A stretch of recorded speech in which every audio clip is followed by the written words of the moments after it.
اولیاء کا تو مقام یہ ہے امام الانبیاء کے غلاموں کہ تین بھائی تھے حضرت ربیع بن حراش، حضرت ربیع بن حراش اور ایک اور تھے ان کے بھائی، اور تینوں بھائی اتنے متقی اور پرہیزگار تھے، اللہ کے ولی تھے۔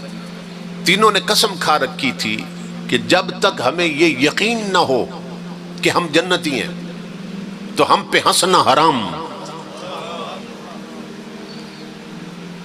وہ لوگوں کو کہا کرتے تھے اگر جہنم جانا ہے تو ہنسنا کیسا؟ تقوی اتنا تھا کہ اگر دوزخ میں جلنا ہے تو پھر ہنسنا کیسا؟ قسم کھا رکھی تھی جب تک ہمیں معلوم اور یقین نہ ہو کہ ہم جنت جائیں گے ہم نہیں ہنسیں گے، ہنسنا حرام ہم پہ۔ اور محدثین لکھتے ہیں کہ کسی نے انہیں زندگی میں ہنستے نہیں دیکھا، اتنا خوف خدا تھا کہ اگر دوزخ میں جلنا ہے تو پھر کیا ہنسنا ہے۔ ایک بزرگ تھے اللہ کے ولی، تو راہ چلتے ہوئے ان سے کوئی پوچھ لیتا نا سلام دعا کے بعد، حضرت حال کیسے ہیں آپ کے؟ تو ہمیشہ جواب یہ دیتے اگر جہنم سے بچ گیا تو سب خیریت، اگر دوزخ سے بچ گیا تو سب خیریت۔ یہ ہم ہیں جو جہنم کو بھولے ہوئے ہیں، یہ ہم ہیں جو دوزخ کو بھلائے بیٹھے۔ تو وہ تین بھائی زندگی بھر نہیں ہنسے، اور محدثین علماء بیان کرتے ہیں ان کے زمانے کے، وہ کہتے ہیں زندگی میں تو انہیں ہنستے نہیں دیکھا، مگر عجیب بات کہ اپنے اپنے وقت پر جب تینوں بھائی فوت ہوئے تو ہم انہیں تختے پہ لٹا کے غسل دے رہے تھے اور وہ ہنستے جا رہے تھے۔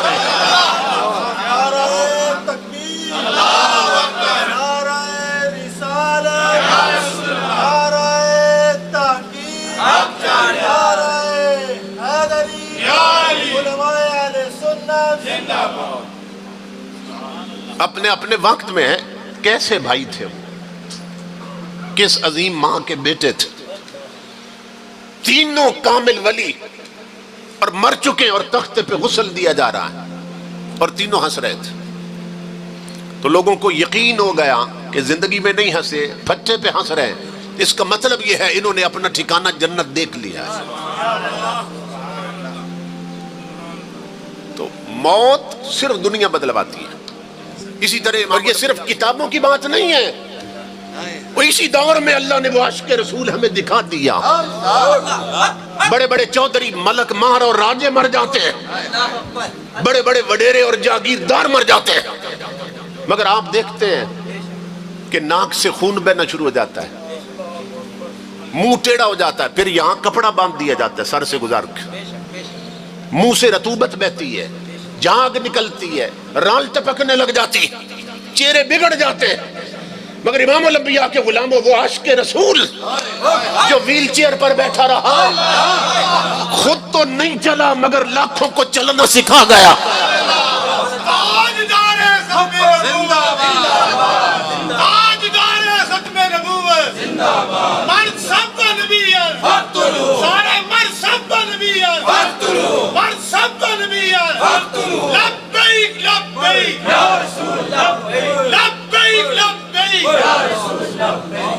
بابا خادم رضوی تیری عظمت کو سلام، بابا خادم رضوی تیری عظمت کو سلام۔ بڑے بڑے مر جاتے ہیں، منہ ٹیڑھے ہو جاتے ہیں، ناک میں روئی ٹھونس دی جاتی ہے کیونکہ خون بہنے لگ جاتا ہے، بلیڈنگ ہوتی ہے، مگر امام الانبیاء کے غلاموں وہ عاشق رسول اور جو جیا تو رسول کے لیے اور مرا تو رسول کے لیے، اس کا جنازہ 3 دن میت پڑی رہی، اور تیسرے دن جب جسد خاکی اٹھا تو کروڑوں لوگوں نے دیکھا کہ آج بھی اس عاشق رسول کا چہرہ گلاب اور موتیے کو شرما رہا تھا۔ تو بتایا جا رہا ہے کہ یہ وہ لوگ ہیں جن کے لیے موت تحفہ بن جاتی، یہ وہ لوگ ہیں جن کے لیے موت تحفہ بنتی۔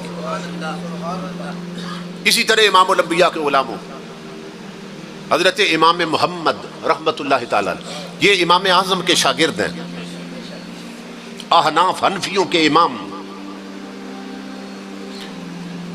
یہ فوت ہو گئے تو ان سے پوچھا گیا خواب میں، ایک بزرگ فرماتے ہیں محدث کہ خواب میں جب مجھے ملے وفات کے بعد تو میں نے پوچھا حضرت مجھے یہ بتائیے کہ آپ کو اچانک موت کیسے آ گئی؟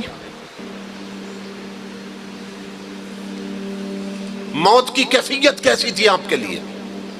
کیونکہ پوری زندگی آپ نے حضور کی حدیث پڑھائی ہے، آقا کی امت کو تاجدار کائنات کی شریعت سمجھائیے. تو بتائیے موت کا وقت کیسا تھا؟ تو آپ نے فرمایا اللہ کی عزت کی قسم میں ایک شریعت کے مسئلے پر غور و فکر کر رہا تھا. قرآن کی آیتوں سے مسائل شریعت کا استنباط کر رہا تھا. اتنا ڈوبا تھا قرآن میں مجھے خبر ہی نہیں ہوئی کہ ملک الموت نے روح نکالی کب ہے.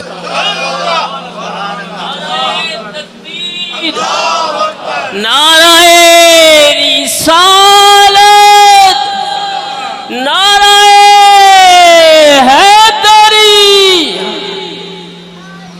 اور جب مجھے تختے پہ غسل دے رہے تھے اس وقت اس مسئلے سے میری توجہ ہٹی.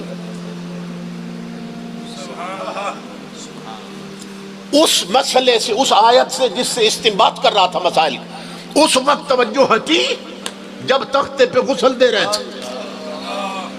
تو میں نے یہ دیکھا کہ میں تو خود نہ آیا کرتا تھا، مجھے کیوں نہ لایا جا رہا ہے. تو اس وقت پتا چلا میں تو مر چکا ہوں.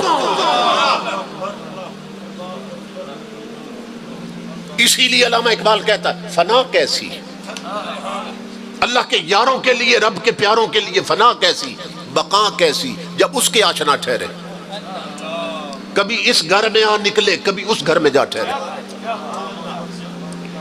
تو موت، اور امام الانبیاء نے اس پہلو پر اپنے اس ارشاد سے بھی وضاحت فرمایا تحفۃ المؤمن الموت.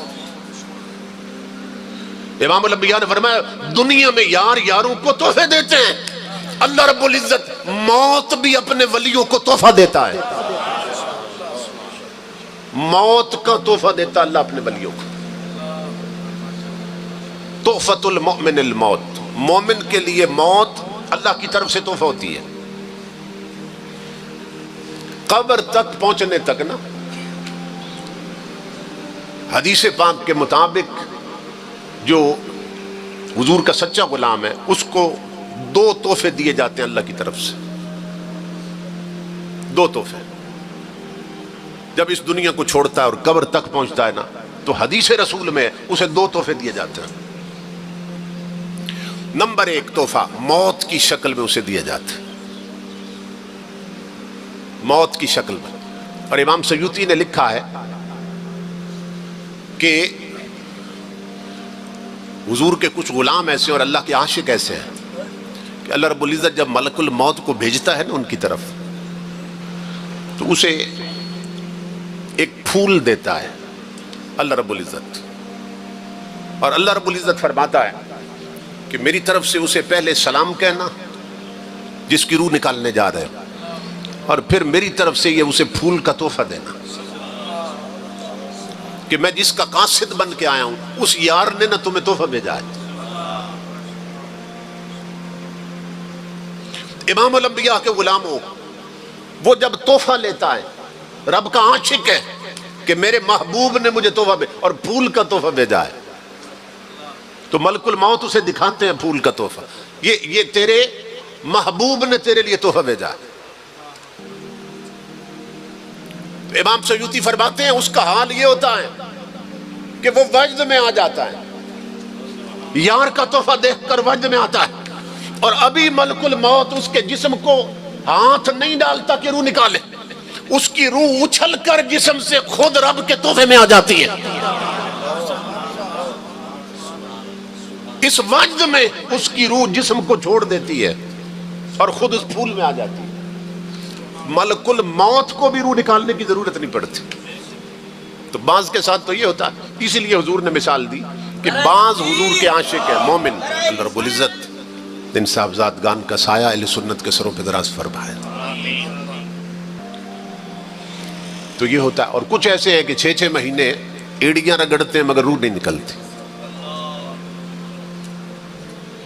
کیوں؟ اس لیے کہ سب کا کردار ایک جیسا نہیں ہوتا.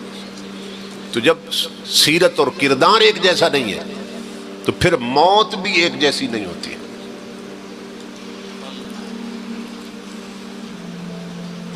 امام الانبیاء کے غلاموں، یہ جو 3 بھائی تھے نا جن کی میں بات کرتا، ان میں ایک بھائی فوت ہو چکا ہے،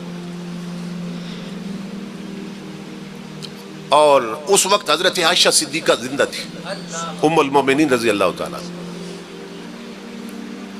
اس دور کی بات، ایک بھائی فوت ہو چکا تھا، میت کو غسل دے چکے تھے، کفن پہنا چکے تھے، لیکن گھر میں رکھ کے نا، جیسے ہمارے ہاں عادت ہوتی ہے کہ کوئی ابھی نہیں پہنچا تو اس کا انتظار ہو رہا ہے، اس وقت بھی کسی کا انتظار کر رہے تھے کہ وہ آ جائیں تو پھر میت اٹھاتے ہیں، جنازہ اٹھاتے ہیں۔ امام الانبیاء کے غلام ہو حضرت شیخ ابو طالب مکی لکھتے ہیں رحمت اللہ تعالی علیہ، آپ فرماتے ہیں انہوں نے اپنے چہرے سے خود کفن ہٹا دیا، میت پہ میت پڑی ہے جنازے پر، چار پائی پر میت پڑی ہے، کفن پہن چکے، خود اپنا کفن چہرے سے ہٹایا اور آنکھیں کھول دی، اور گھر والوں کو فرمانے لگے اجلونی قدمونی ان ابا القاسم ينتظر الصلاۃ علیہ، کا لیٹ نہ کرو، کسی اور کا انتظار مت کرو، جلدی لے جاؤ مجھے جنازہ گاہ میں، کیوں کہ مدینے سے کملی والے میرا جنازہ پڑھنے کے لیے تشریف لا چکے ہیں۔ والضحى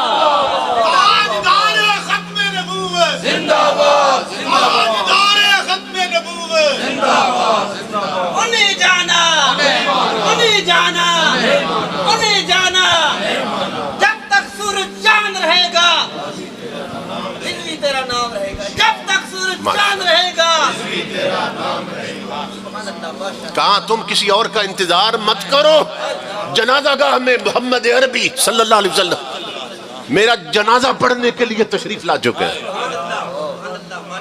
یہ صورتحال، یہ وہ لوگ ہیں جن کے لیے موت تحفہ بنتی ہے۔